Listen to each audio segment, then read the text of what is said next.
In the tafsir, we have certain rules. Okay? You're going to learn today, Dave, right? There are 6 abwab of tafsir. 6 methods of tafsir. We can't make up our own interpretations, right? Do you know those 6? No, I don't. You know. You're going to learn them today, okay? Are we really going to spend time on this? Yes, because this is why you're confused. One is tafsir of Quran bil Quran.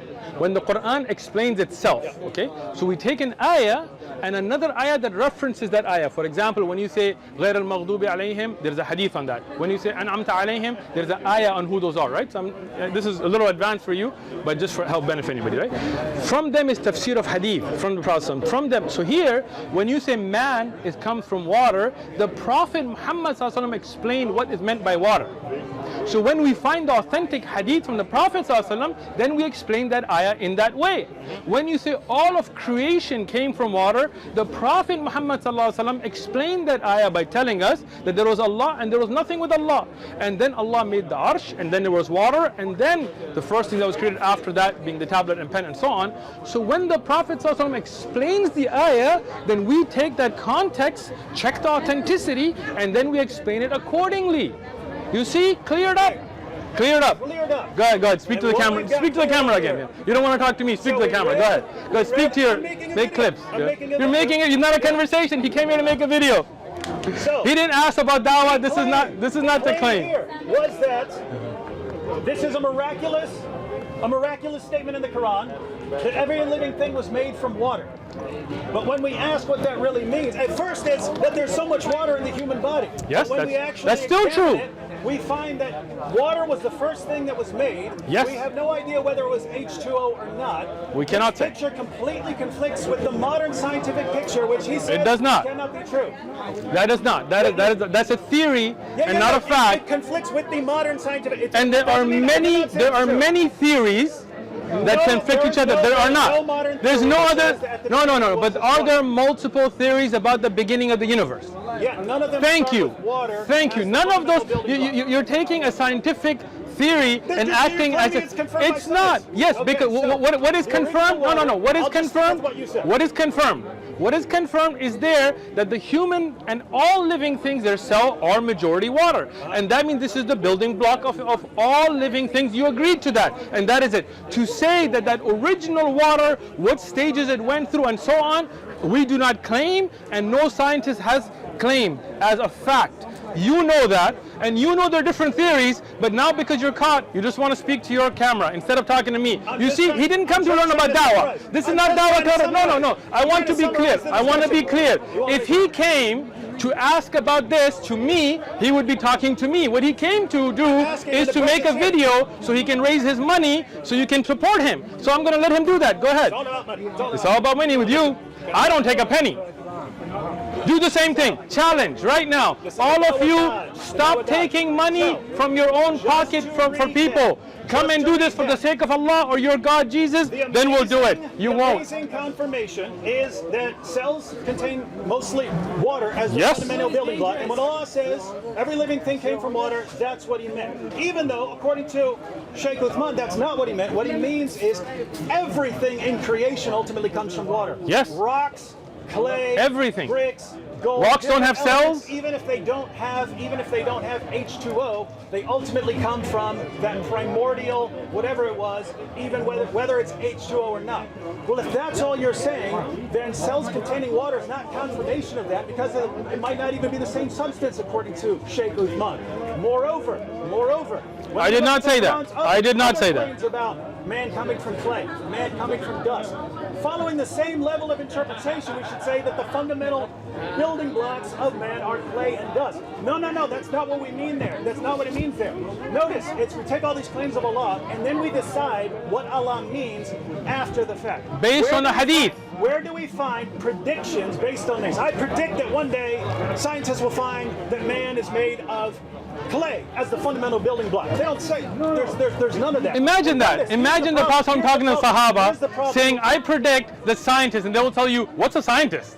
We'll predict that building blocks made out, there's no word for cells. Like you see this is going back in history.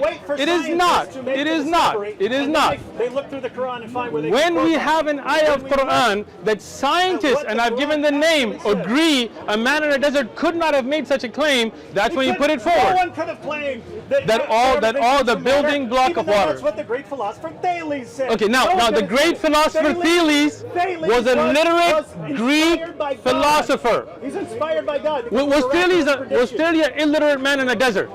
You're making this up now. You know that he studied, he looked at the elements, and the Prophet was an illiterate man in a desert that couldn't read or write. Now forget about Greek. You know that.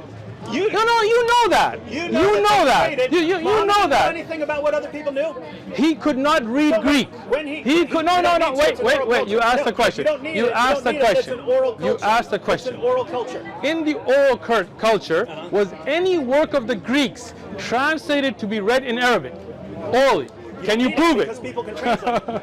Okay. Can you prove it? So when look. I'll prove you wrong right here. Okay, go ahead. When Muhammad says that he's about to make a rule about sex with nursing mothers or something like that, and he says I was about to rule against it, but I know that what do you say, the Romans and the Persians or something like that, they do it and they don't have any problems from it, so I'm not going to make a ruling against it. Show me the hadith. Hold on. Show me the hadith so we can look at the wording, because you're just making it up on top of your head. Let me see the hadith, and let me ask this now. I'm not saying that hadith doesn't exist. I'm saying if somebody says that people have intercourse with women that are nursing and there's no harm that comes to the child, that is not the same as getting Thelos. What was the name of the guy? Thales. Getting Thales' Greek theory of the origin of mankind and translating. You know those are apples and oranges. For example, hold on.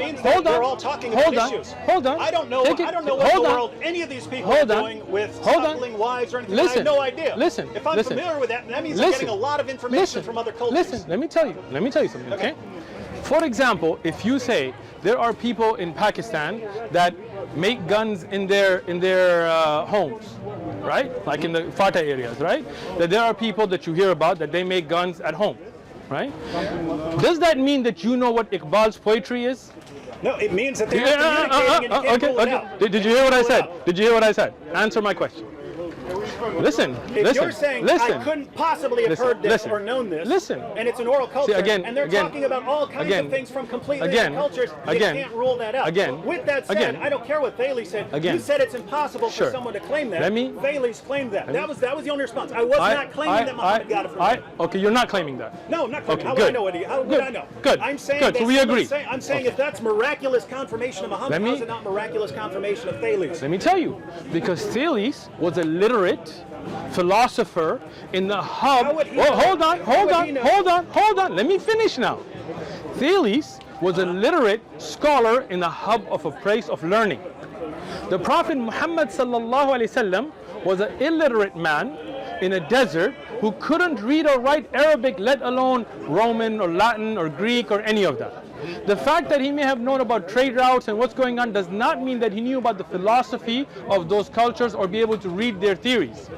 This is why it's miraculous. This is why if the Quran was revealed to Thales, it would not be miraculous, because you could have said that he made it up.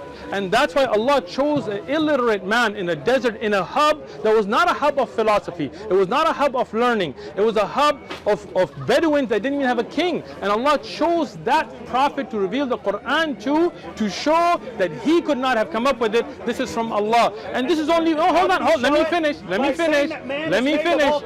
See, you don't want to let me finish now. You don't want to let me finish. Right? When you say man, I've already corrected you, but you don't want to hear. This is why I'm saying it again.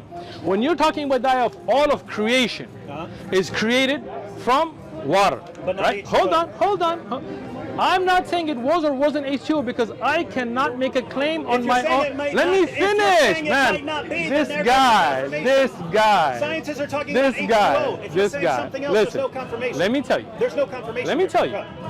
If you're just going to repeat something you said an hour ago, then can I finish? See, you know why you're interrupting me now? Because you know I got it.